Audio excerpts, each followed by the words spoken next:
now for something completely different. Forget everything you've been told by others before. Get ready for the real deal, the full story, real talk about money, markets, life. Now, it's The Real Investment Show, presented by RIA Advisors. It's Valentine's Day. You know what that means? 70% off Valentine's Day candy at Walgreens. I thought you were going to say roses are 4 times the cost. That too, Matt. Supply and demand. I'm here with Matt Damon. Good morning.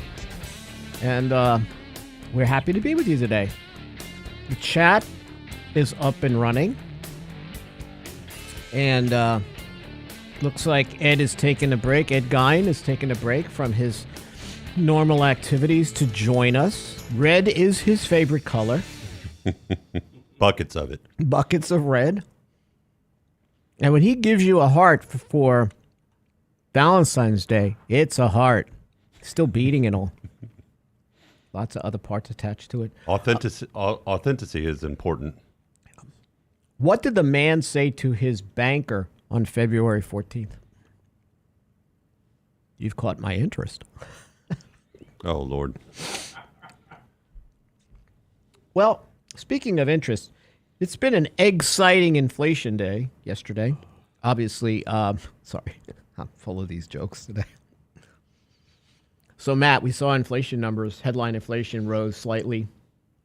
Core inflation rose from 3.1 to 3.3%. Overall, not so alarming. So, when you all break it down, inflation for services, that ticked down slightly. Owner equivalent rent, that's finally come down. But yet, within the CPI, you are soon seeing stress of higher prices. But this is not a new story. If anybody remembers when the Fed cut 50 basis points, I think in September, I said, why are they doing it? They're not at their target. We have pretty much full employment based on their definition. Why are we cutting rates? So now it looks like the Fed is going to have to wait to cut rates. So this has been a pretty stubborn overall number, Matt.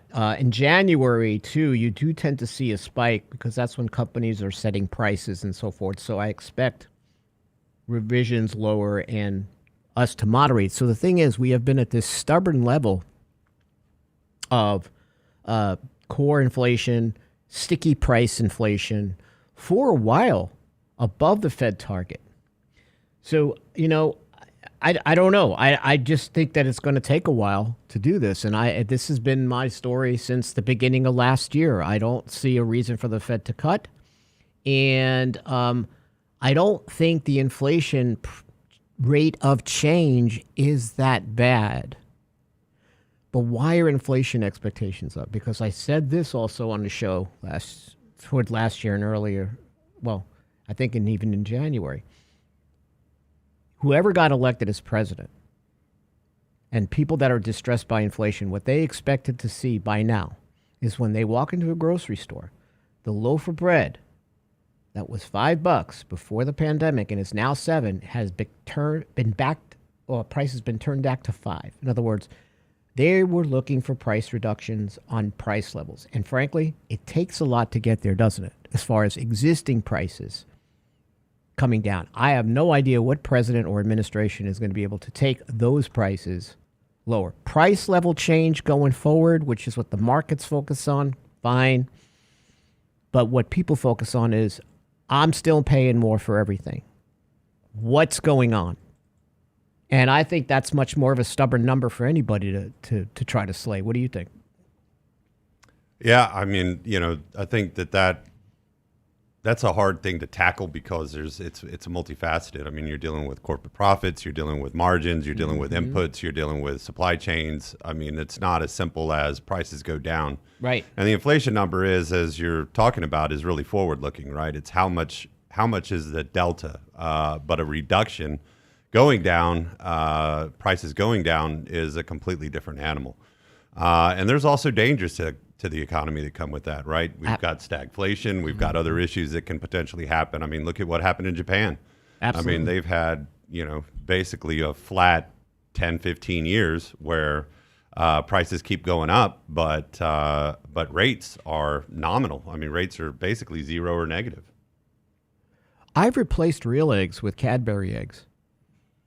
Seems to work. That sounds good. Do you ever make an omelet with Cadbury eggs? I haven't. Okay. But I am a fan of duck eggs. Yeah. Oh. Yeah. There you go. They have a good flavor. How about alligator eggs? I'm trying to think of substitutions from Mike Leibowitz. He's always talking about the substitution of goods during inflation. I'm trying to think of what kind of eggs he could eat. Rat eggs? What eggs can we send him? I don't know. Okay.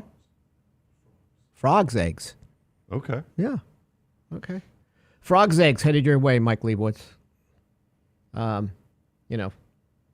When he was a kid, Mike, we used to try to find a sneak a Playboy and look at the centerfold. Mm-hmm. He was like looking at Business Week. Federal Review. The fold out was the economic chart. Was a chart of inflation. Right. What are you doing in there? I'm watching a rising chart. Don't call it that. I'm working on derivatives. I'm working on derivatives. If you have deflation in prices, to Matt's point, you've got bigger problems. Now, here's the issue, which you just said as far as margins go. And I've been listening to conference calls, reading transcripts. What companies do not have is pricing power. Unlike when we had $1.9 trillion of money sloshing in the system, and if a washing machine went up $50, you're still going to pay for it because you got money in your cash account. You've been saving and you haven't been going anywhere. You're going to pay more for your trips. You're going to pay more for whatever you want. And you don't care. That is an absolutely different situation than we have today. So to your point, either margins get cut going forward, but as far as prices going down, look, when you looked at auto insurance, that was up dramatically. There are certain elements like bird flu, right, with eggs. Mm-hmm. There's certain climate disturbances and other things that are going to cause prices to increase. Nobody's going to be able to avoid that. Yeah, this is what Lance says. Whoa, Lance is on the chat. The price of bread will never go down unless there's outright deflation. Right? If inflation is 0, bread's going to remain at 7. But a lot of people don't understand that, right? When they go to the store, what they expect is that price change. They don't give a crap about price level. If the White House comes out and goes, look, no inflation next year, people are going to get more ticked off than anything else because they're still going to the store and still paying the money. So there's an absolute difference between how consumers perceive it and how economists and the Fed and Mike Leibowitz perceive it. Yeah, I mean, it might be a surprise to most, but you're not going to fill your car up for a nickel ever again. Those days are over. At a period of time where U.S. consumer debt delinquency hits the highest in almost 5 years. We'll talk a little bit about that before we get to living to 100. Who the heck wants to do that besides Ed Gein? Ed, your victims don't live that long, but you do. Happy Valentine's Day. We'll be right back.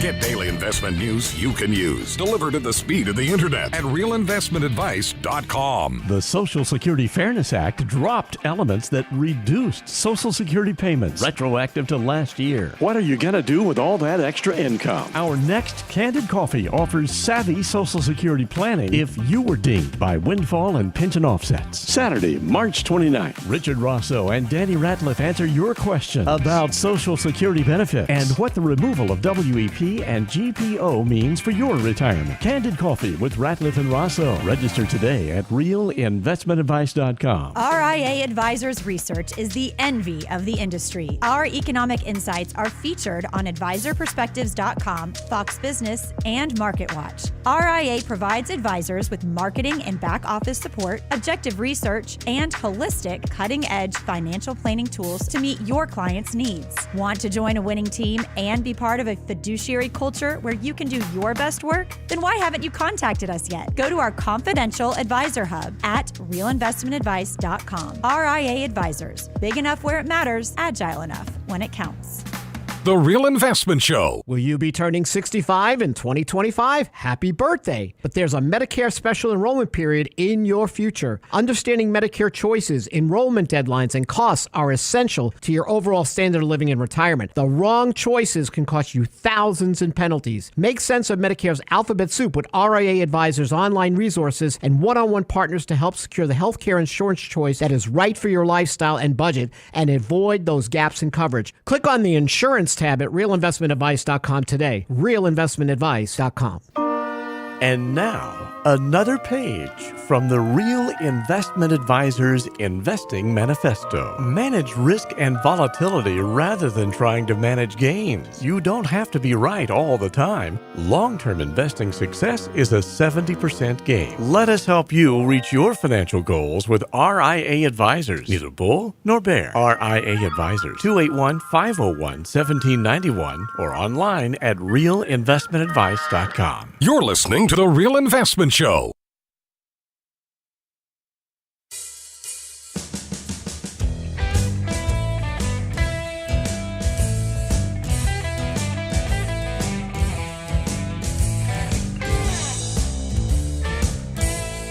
The chat is an egg farm from, I don't want to talk to you about the eggs that Ed Gein's talking about, but we're talking about salmon eggs, ant eggs. Wow. Sharp's Law said he paid $1 in 2015 for a small bag of boiled quail eggs on the streets of Ecuador. That sounds salmonella-ish or something. I'm not that adventurous, Matt. No. Aren't ant eggs actually larvae? That's what yeah. Ranks right up there with gas station tuna fish. Just the thought of that, it seems worse than sushi.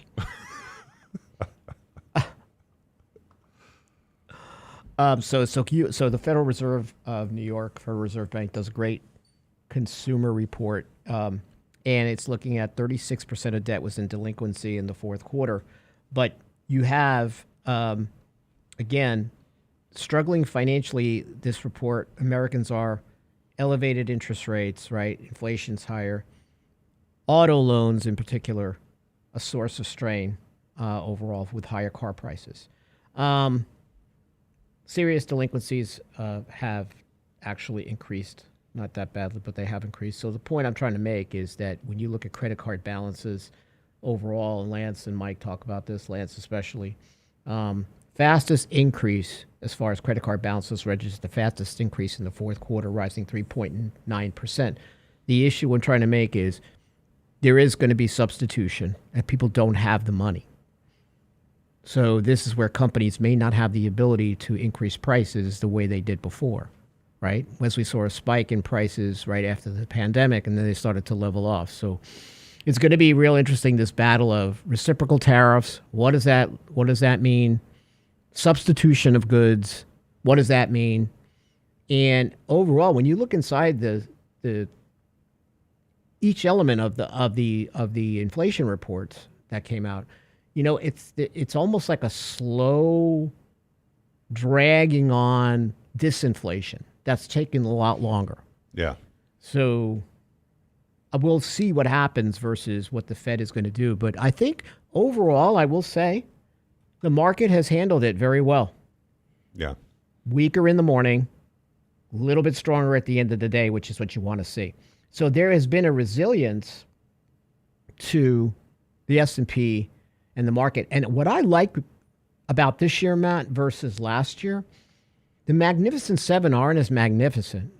This has been a broader, right out of the gate, source of returns for individuals versus what we saw last year. So some of the bloom is off the rose. If I'm incorrect, I think Meta's like number one, but all the other ones are really, for the most part, have fallen by the wayside. And I like to see that broader representation. So today we're going to see how consumers are doing with retail sales. So it's month over month. We're looking for January.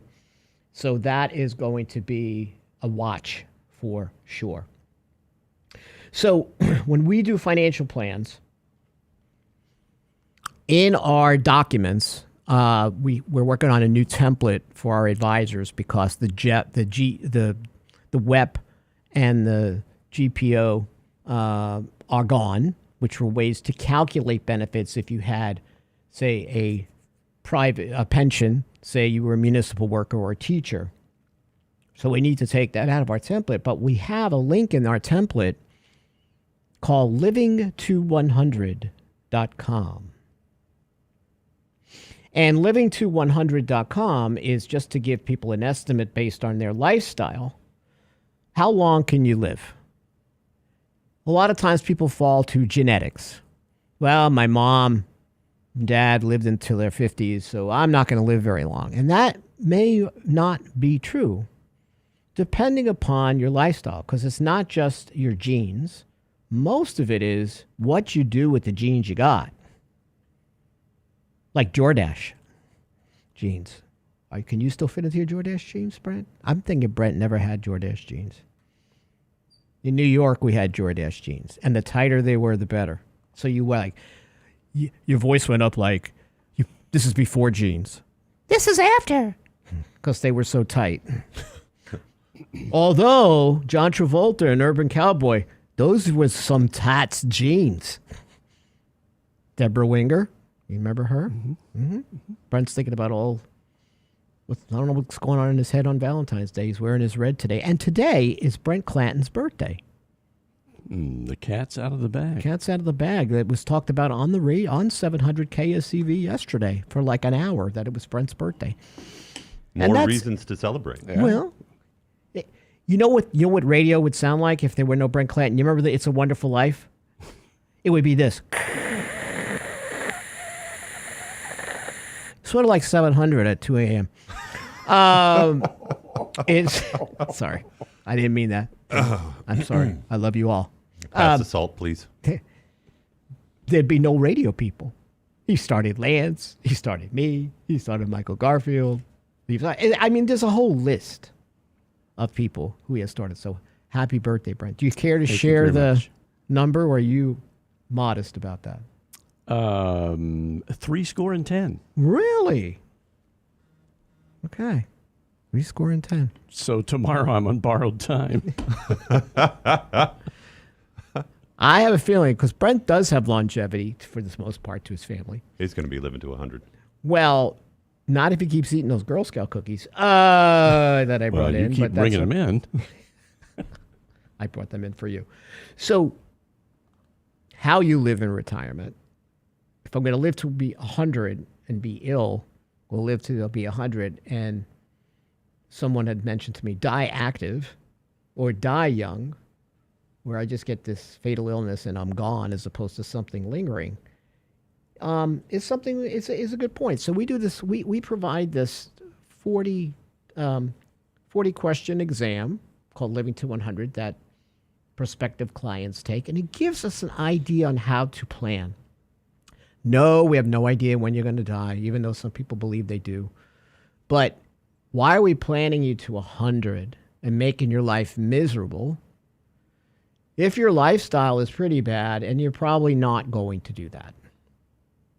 So your chances of living to 100, this is pretty interesting. This is out of Boston University. Increases by 8 to 17 times if you have a sibling who reached 100. So longevity doesn't run in the family, but what you would call exceptional longevity does. Mm-hmm. Like, look at Brent's dad. What is he, 195? And the guy is like more active than, like, I would have voted for him for president. I think he would have been a good president. Dad runs circles around all of us. I mean, He does. Cuts his yard. So part of the reason is why. How does he stay busy? He's active. He's active, right? He's He not cuts just his yard every week himself with a push Is he mower. wearing a suit? Oh, wow. Does he wear a suit when No, he does that? no, he's got this funky hat. But So he's got a push mower. yeah, Wow. teaches private music lessons. Still teaching? Yes. You see That's great. how to keep your mind active? What's his instrument? All of them. All of them. Wow. Okay. Yeah. Dad was a music educator, Okay. That's cool. so all of them. Yeah. That's a good example. As opposed to what my grandparents did was retire at 65, my grandfathers, and sit and watch Gunsmoke all day, and they were gone at 68. Although that does sound appealing to me, I have to admit. I'm not mocking it, Grandpa. I'm not. Just saying, may not be the best way to do it. So the average longevity, living to one's 90s, here's the difference, is mostly attributable to health habits, behaviors, and environment, and only 30% due to favorable genetics. Interesting. But when you live to what we call extreme ages, this is a study that's come out, say age 105 years plus, that appears to be due to the reverse. About 70% due to good genetics and 30% good health habits and environment. How do you like that? It's an interesting switch. It sure is. It's like one of those twists in a film. You're the killer.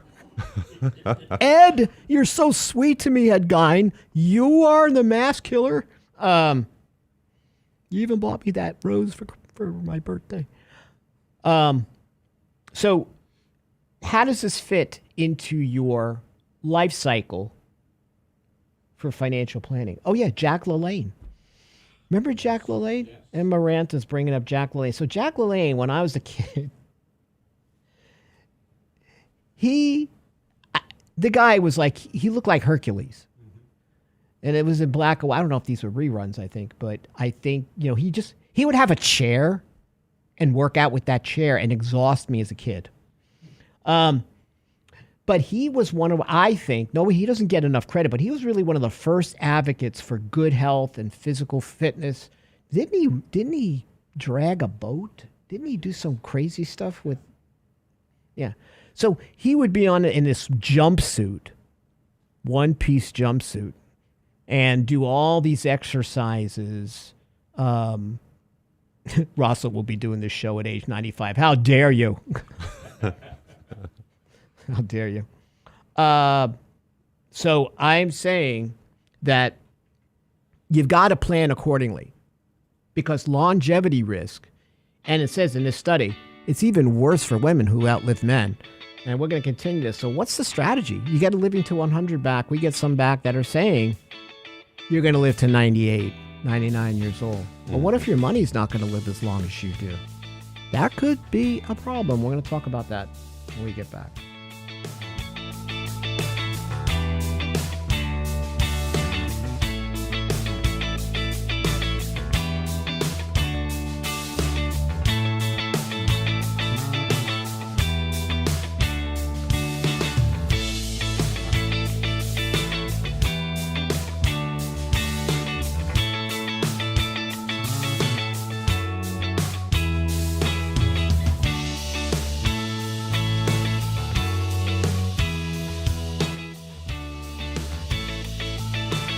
The Real Investment Advice blog. It's required reading for the informed investor. Catch it today at realinvestmentadvice.com. The Social Security Fairness Act dropped elements that reduced Social Security payments, retroactive to last year. What are you going to do with all that extra income? Our next Candid Coffee offers savvy Social Security planning if you were dinged by windfall and pension offsets. Saturday, March 29th, Richard Rosso and Danny Ratliff answer your question about Social Security benefits and and what the removal of WEP and GPO means for your retirement. Candid Coffee with Ratliff and Rosso. Register today at realinvestmentadvice.com. If you're working and looking to retire soon, a Medicare special enrollment period is in your future. Understanding Medicare choices, enrollment deadlines, and costs are essential to your overall standard of living in retirement. The wrong choices can cost you thousands in penalties. Make sense of Medicare's alphabet soup with RIA Advisors online resources and one-on-one partners to help secure the healthcare insurance choice that is right for your lifestyle and budget and avoid gaps in coverage. Click on the insurance tab at realinvestmentadvice.com today. realinvestmentadvice.com. The Real Investment Show. Are you a financial advisor sneaking peeks at our stuff? Instead of trying to do it all yourself, why not just join the team at RIA Advisors? Our full-service organization can provide you with the support, unparalleled research, and tools for managing your clients' money and honoring the fiduciary pledge of putting clients' best interest first. Don't take our word for it. Talk to the advisors that work with us. Want to come win with us? Go to our confidential advisor hub at realinvestmentadvice.com. RIA Advisors, big enough where it matters, agile enough when it counts. Can't catch the whole show now? Listen to our podcast later at realinvestmentadvice.com. My wife likes to open up the house. She had this idea that said, hey, can we just put a little black fence around the porch? And you have to submit all this to the HOA. The Real Investment Show podcast. They sent back this letter. The fence is disinharmonious with the neighborhood. Not disharmonious, not inharmonious. We had to get it all in there. It was so inharmonious that we had to do disinharmonious. That's our word for the day. Yes, disinharmonious. Same show, your schedule. So what are you going to do? We're going to put bushes up. And then put the fence up. And then put the fence up. I could just say it was there to help the shrubs. Good idea. Topiary support. Topiary support. I like it. I like it. I like this a lot, actually. And now, another page from the Real Investment Advisors Investing Manifesto. Bulls win in bull markets. Bears win in bear markets. Eagles soar above and take advantage of opportunity. Let us help you soar as you reach your financial goals with RIA Advisors. Neither bull nor bear. RIA Advisors, 281-501-1791 or online at realinvestmentadvice.com. Hi, Lance Roberts here. If you're like most people, your 401k plan represents the bulk of your retirement assets, and unfortunately for many, managing your 401k plan can be difficult. There's so many choices, so many things to consider. With just a quick email, a couple of questions, you can put RIA Advisors to work for you managing your 401k plan. Just simply click Ask a Question at realinvestmentadvice.com or give us a call at 855-RIA-PLAN. That's realinvestmentadvice.com. The Real Investment Show YouTube channel has all our videos ready for your easy access. Subscribe and bookmark our YouTube channel at realinvestmentadvice.com. You're listening to The Real Investment Show.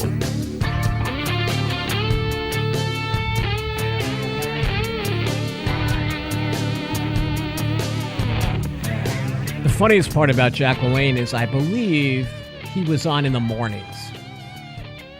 And he's teaching, so who's home in the 70s in the mornings? Most likely housewives. And I knew my mother was already halfway through the bottle of vodka by the time I said, Mom, do that thing with the chair. With the chair. Like when you try to get on it and you fall. Remember that? You got to know your audience. Yeah. So why shouldn't you fall in love with a pastry chef? Can't afford the eggs to make the bread. He'll just desert you. Oh. Welcome to the Valentine's Day Central. So we have Sab. We decided that we're going to start advertising Candid Coffees about 7 months before they start. So you'll be so ingrained in your brain when you wake up in the morning, you go, Candid Coffee, that'll be the first thing you think. We're going to be doing Social Security planning, and this is the new Social Security Fairness Act. Repeal of WEP, repeal of GPO, government pension offset. What does that mean for you? If you did work a job that you paid into Social Security, but maybe you taught for some of those years as well.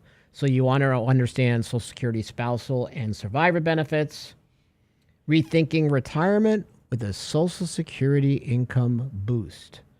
So this affects about 3 million Americans.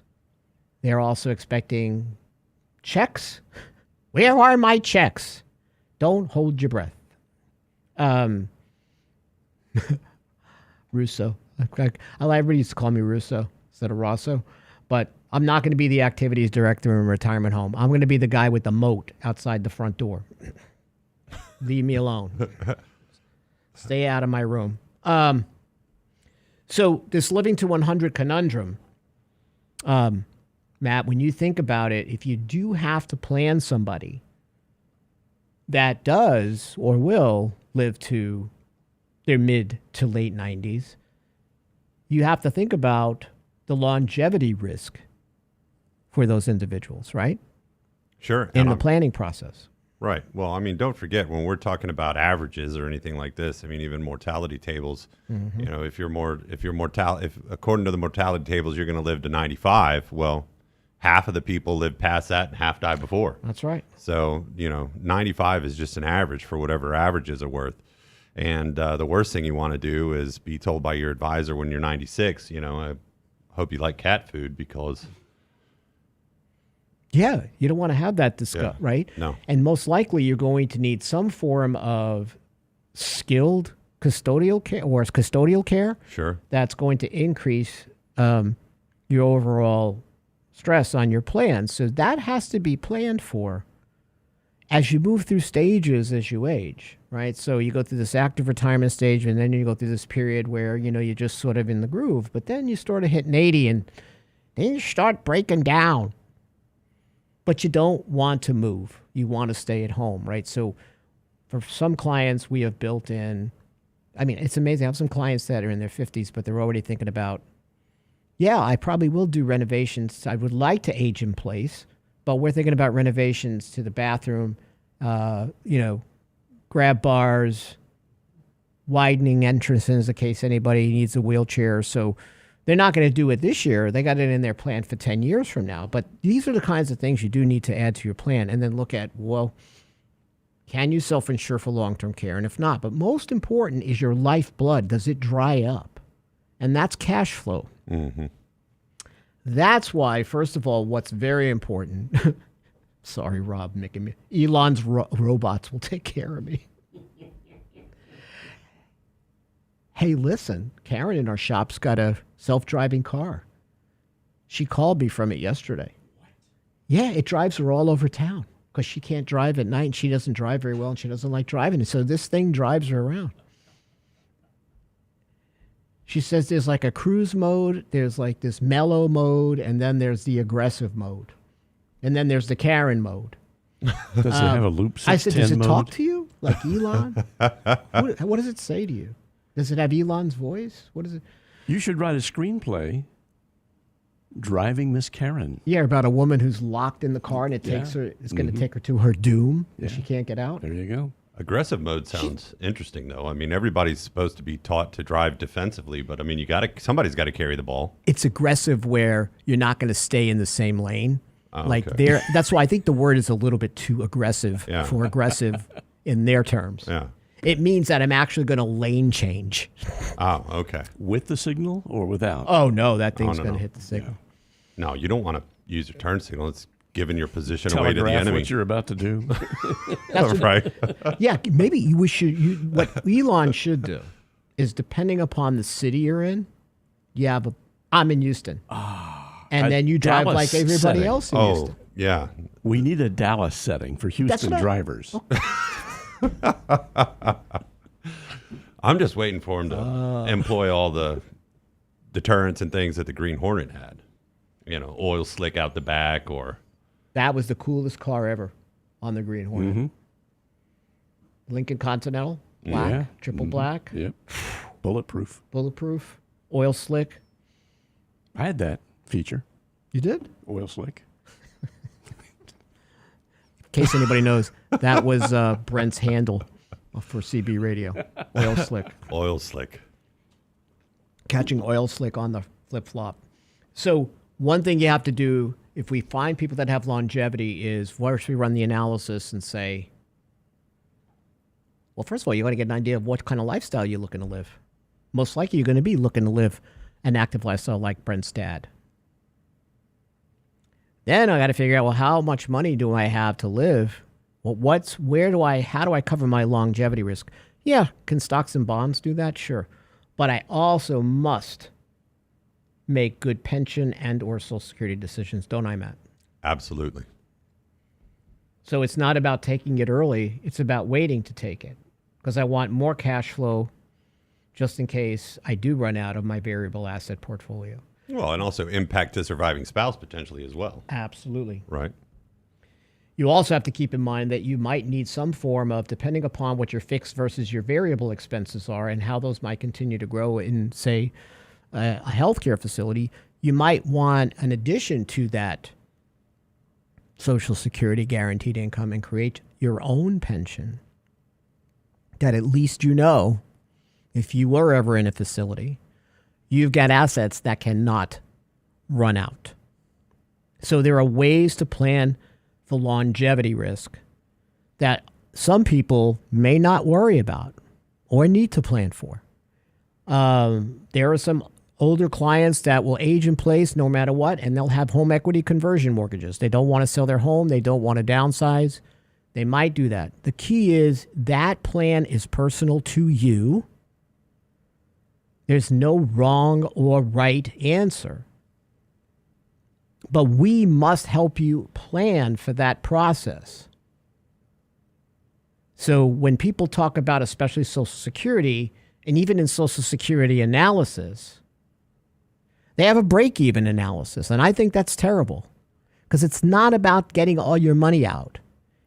It's based on the fact is, what if you live longer than expected? I talk about this on the show quite a bit because it's just left such an impression with me. I have one client. I mean, he was making a really good case for this, by the way. I'm going to take my Social Security at 62, and then I'm going to go to Las Vegas and have fun. I mean, I want to spend that money while I can. And I'm like, well, I look at it a little different. I look at it as if I'm in a home and drooling into my Cheerios and my head falls in, that I can pay enough for someone to pull it out. So I don't look at Social Security as a way while I'm an active lifestyle. I'm looking at it when I'm vulnerable from a human capital mobility position, and I need as much cash flow coming in as possible. Right? And then also you could do immediate annuities. You can create your own lifetime income. But there are ways that you have to prepare for that. And this study that I'm reading right here, they say centenarians have less money. Well, that sort of makes sense, right? Yeah, and I mean, with everything, as you're talking about, it's all bespoke to the client with no wrong answer. But, there's the two sides of it that I've mentioned to clients quite a bit, which is there's the art of it and there's the science. You want to use your life expectancy. You want to see what average income is going to be. You want to look at what an average inflation rate is. We can do math. We can do math in lots of different ways and show different scenarios. But to your point, Rich, having a guaranteed income base is sort of comfort, right? It's sort of, it goes beyond whatever the math is of how much income that is or what exactly that can sustain. It's the peace of mind. It's the sleep at night factor that you're able to guarantee or count on this money hitting your checking account every month. Right. I think that's most important. And you said something that's very important earlier. When you're making these decisions, you're making them, and if you have a spouse, you are making those decisions not just for you. So it's life expectancy or living to 100. So Ed Gein, you should go to livingto100.com, take the test. Tell us how long you're going to be on your spree. We're interested. I notice around mid-show, Ed disappears. I think that's when he's starting to get ready Sharpening the knives. Yeah. Sharpen the blade for the rest of the day. We'll be right back.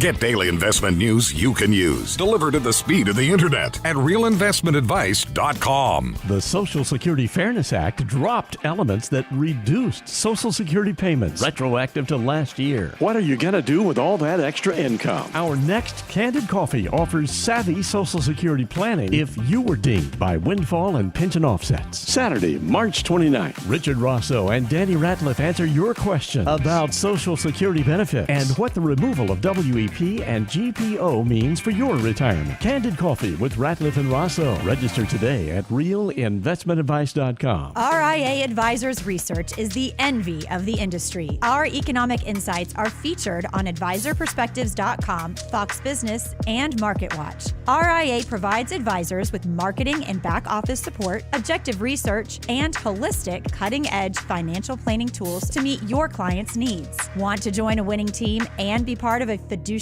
culture where you can do your best work? Then why haven't you contacted us yet? Go to our confidential advisor hub at realinvestmentadvice.com. RIA Advisors. Big enough where it matters, agile enough when it counts. The Real Investment Show. When it comes to wealth management, most people think of stocks and bonds, but it's like enjoying one layer in a 7-layer cake. At RIA Advisors, we want to make sure you get your cake and eat it too. Social Security, Medicare, creating a tax-friendly retirement paycheck. Perhaps you're saving for college. How about life insurance, guaranteed income solutions, all along with comprehensive planning? At RIA, a holistic approach to your money is our priority. Call us today, 855-RIA-PLAN, or find us online at realinvestmentadvice.com. realinvestmentadvice.com. And now, another page from the Real Investment Advisors Investing Manifesto. A passive investment portfolio requires active risk management. It's not a choice, it's necessity. Diversification doesn't protect against risk of loss. Let us actively help you reach your financial goals with RIA Advisors. Neither bull nor bear. RIA Advisors, 281-501-1791 or online at realinvestmentadvice.com. You're listening to The Real Investment Show.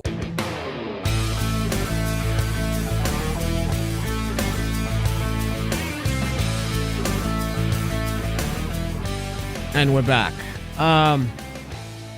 So the Secure Act changed a lot of things about RMDs, required minimum distributions, especially from inherited accounts, IRA accounts. I will tell you, I met with somebody yesterday. Her aunt left her 2 accounts, Roth and a traditional. And when you go through the process, Matt, so aunt was 76. So she is taking RMDs. She was taking RMDs, which means that now this beneficiary needs to take RMDs at least, but the account needs to be drained within 10 years of her owner's death, which was last year. It is the RMD component has made this so much more onerous as opposed to just keeping the rule drain the account after 10 years. So now we know, and I talk about it as a baseline. Your baseline is the RMD that you must take. But we need to make sure this account is at zero, this traditional pre-tax IRA, in 10 years.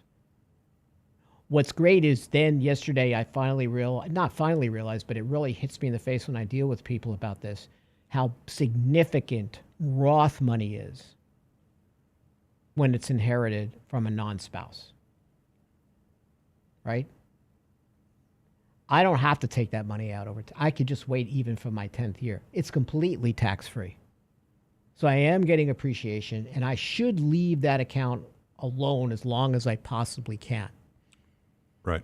Compared to what the kind of the tax timing mechanism that I need to put in place as far as the baseline of the RMD, and then what are we going to take above and beyond the baseline based on where you fall from a marginal tax bracket this year.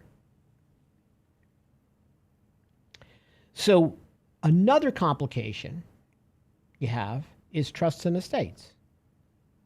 Because you have a lot of people that'll come in, right, Matt, and they'll say, I want my trust to be beneficiary, or I just want my estate to be. And I think the estate as beneficiary is much more common. What do you think? Yeah, I mean, this is one of those situations again where, it's complicated in terms of what's the individual need or the individual situation. If an estate is left as a beneficiary, you have issues with that estate having to be open for that period of time because the estate is going to be seen as a look-through entity. They're going to look at who is the ultimate beneficiaries of that estate, and so base potentially any variations in withdrawal on that. And when it comes to the tax piece, when the estates file the final 1041 or the last 706 for whatever their GST exemptions are or DSUIs might be, then what's going to happen is that the government wants their tax money on the estate. I believe it's 12 months from the November after the date of death. So you could potentially get 18 months. But if you've got a 10-year withdrawal period, you may have to come up with taxes on that, on the estate tax, before those actual distributions are made. That's what killed Yellowstone Ranch. Is it?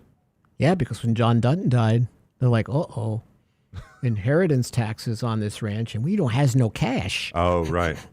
Yeah, well, then you're in an issue with fire sale prices, right? Exactly. You need to come up with the money now. Exactly. Yeah, I had a client that had a small little regional airplane company that he owned, and he was very cash poor, but owned many airplanes, 6 or 8 airplanes, and those were valued at something at date of death. And, his heirs had to, get rid of some for pennies on the dollar, really. That's right.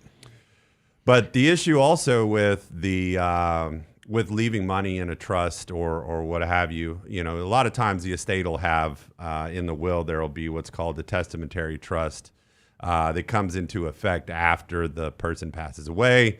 And so monies are left in there. And there's reasons to do it, spendthrift, creditor protection, things of that nature. But then there's juxtaposing that to what are the taxes. And as you know, tax rates are very compressed from the trust side. I think it's somewhere around $15,000 of income is already in the 37% bracket, whereas an individual taxpayer, that's in excess of $600,000, somewhere in that nature. So you get if you're going to hold the money in the trust, and again, the reason might be, to protect against divorce, to protect against, some kind of liability like a car accident or what have you, or like I said, spendthrift issues. You're going to have to deal with that higher payment of taxes. That full amount, that full distribution is most likely going to be taxed at the full rate, as opposed to the individual's tax rate, the beneficiary's tax rate, if it's pushed out. And the other thing to mention too is that your documents, if you are intending to leave it that way, and by the way, it's okay to leave it that way and just, have the trustee given the ultimate freedom on whether or not a distribution is going to be made, and the trustee after your death can, effectively control tax rates. But if you are going to leave it to a trust, your will or that trust document needs to specifically reference Section 401A9 of the tax code, right? So Section 401K governs everything retirement. That's why you have a 401K, but 401 is the area of the tax code, the section of the tax code that it refers to, and the parts that specifically allow a trust to own an IRA is Section 401A9. And if your documents don't specifically make reference, and there's a very particular language that needs to be listed in there, if those documents don't contain that verbiage, then from a technical standpoint, that trust cannot be owned, or that IRA rather cannot be owned inside of the trust. That's right. That's right. I do whatever I can to make sure that an estate is not a beneficiary. Put somebody down. Put Brent down. It's his birthday. Brent Clanton, middle initial W for Wilbur. So we got a question on the chat. Can you convert an inherited IRA to Roth? And the question on the surface is no, unless you're a spouse you can take the money out of the inherited IRA and put it in a Roth, but that is considered a Roth contribution. And if above the adjusted gross income limits, then you're not able to contribute to a Roth. And obviously you can't put as much into Roth contribution as you could if you could have converted the entire amount. So you can indirectly do it through Roth IRA contributions, but then there's your own set of rules for that. Yeah, and I like to be really careful, to speak in absolutes. Sure. Roths are a good idea, and they make a lot of sense. And at the same time, for you, right, disregard the potential issues for a beneficiary, but for you, an IRA also makes sense. I mean, the theory behind it, or the logic behind how they're used, right? If I'm a high income earner right now while I'm working, and I can defer, not pay tax on that money now, and potentially take it out when I'm retired at a lower bracket, that logic still holds true. And tax rates are going to change. They're going to go up. They're going to go down. That's just, like I like to say, politicians vote. Politicians are going to change the rules. Right. So, having money in both of those buckets gives you ultimate latitude. And in the end, it's your money first, right? Eventually, the beneficiaries, but it's there for you to sustain your lifestyle, enjoy, and have fun, and be able to pay for all of the things that you're going to need in retirement. So as a benefit, I try to stay away from the idea that, IRA, 401k bad, Roth only. I don't think that that's an absolute truth. But if you can, try to have money in both buckets. But it's definitely a new regime since the law changed in terms of what we are able to do as those beneficiary, non-spouse beneficiaries inheriting these IRAs. And, I can't remember the term you use, Rich, but I mean, the government wants their money right now. J.G. Wentworth. There you go. Well, and Ed Slott, who's a great tax specialist, will say, listen, if you're leaving money behind, the traditional IRA used to hold some value, but it really doesn't anymore. Right. If you have a legacy, then Roth is probably going to do better for you. Because just when I met with this couple yesterday, I know the Roth is not going to budge their marginal tax rate, and they can wait to take it. So these are the kinds of rules that you need to understand. And I call this the Secure Act and its iterations, the Rothification acts. So people would say to us years ago, Danny and I, oh, what if I take Roth away? I said, well, the government could do whatever the heck it wants, but let me ask you a question. Why is Roth my target? I'm getting paid on that money. I think the batted calf are your pre-tax accounts. Ways to get at that first. Mm-hmm. And I have to admit, the inherited non-spousal IRA was a sort of a cagey way to do it. I mean, it was a good first prick to the bubble of how we're going to get to your tax-deferred money sooner, right, when you think about it. And then adding this R&D wrap around it just created more confusion. But I remember how the IRS went back and forth to solidify what the heck are we doing, that they had to even postpone these R&Ds for a while. So just keep in mind who you name as beneficiaries, especially not only with your own IRAs, but especially when you're dealing with non-spouses on your IRAs, for example. It's just not going to be your spouse. You really got to think twice about who those beneficiaries are going to be. Yes, your dog can be your beneficiary, Java Joe. Okay? How's that? Bones for everybody. You all have a great weekend. Do something right for Valentine's Day, Larry Smith. Be a romantic. Even if, you're alone. You know what to do. Lance is back on Monday.